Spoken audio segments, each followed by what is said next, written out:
ഉപ്പ് സത്യാഗ്രഹം. സത്യാഗ്രഹം, ദണ്ഡി മാർച്ച്, ദണ്ഡി സത്യാഗ്രഹം എന്നീ പേരുകളിലും അറിയപ്പെടുന്ന ഉപ്പ് മാർച്ച്, മഹാത്മാഗാന്ധിയുടെ നേതൃത്വത്തിൽ കൊളോണിയൽ ഇന്ത്യയിൽ നടന്ന അഹിംസാത്മക നിയമലംഘനമാണ്. 24 ദിവസത്തെ മാർച്ച് 1930 മാർച്ച് 12 മുതൽ 1930 ഏപ്രിൽ 6 വരെ നീണ്ടുനിന്നു. നികുതി പ്രതിരോധത്തിന്റെയും ബ്രിട്ടീഷ് ഉപ്പ് കുത്തകയ്ക്കെതിരായ അഹിംസാത്മക പ്രതിഷേധത്തിന്റെയും നേരിട്ടുള്ള പ്രവർത്തന കാമ്പയിനായി. ഗാന്ധിയുടെ മാതൃക പിന്തുടരാൻ കൂടുതൽ ആളുകളെ പ്രചോദിപ്പിക്കുന്ന ശക്തമായ ഒരു ഉദ്ഘാടനം നിസ്സഹകരണ പ്രസ്ഥാനത്തിന് ആവശ്യമായിരുന്നു എന്നതാണ് ഈ മാർച്ചിന്റെ മറ്റൊരു കാരണം.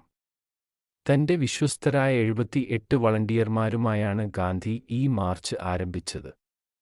സബർമതി ആശ്രമം മുതൽ ദണ്ഡി വരെ 387 കിലോമീറ്റർ (240 മൈൽ) വ്യാപിച്ചുകിടക്കുന്നു. അതിനെ അക്കാലത്ത് നവസാരി എന്ന് വിളിച്ചിരുന്നു, ഇപ്പോൾ ഗുജറാത്ത് സംസ്ഥാനം.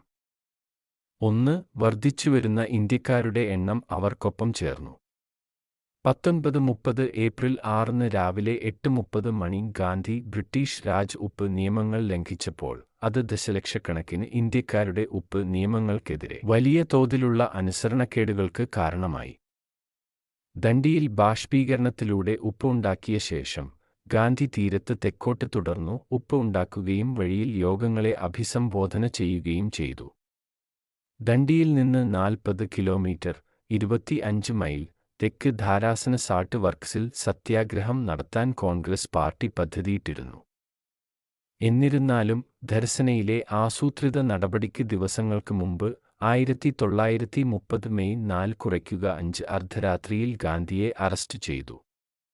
ദണ്ഡി മാർച്ചും തുടർന്നുള്ള ധരസന സത്യാഗ്രഹവും വിപുലമായ പത്രങ്ങളിലൂടെയും വാർത്താചിത്രങ്ങളിലൂടെയും ഇന്ത്യൻ സ്വാതന്ത്ര്യ സമരത്തിലേക്ക് ലോകശ്രദ്ധ ആകർഷിച്ചു.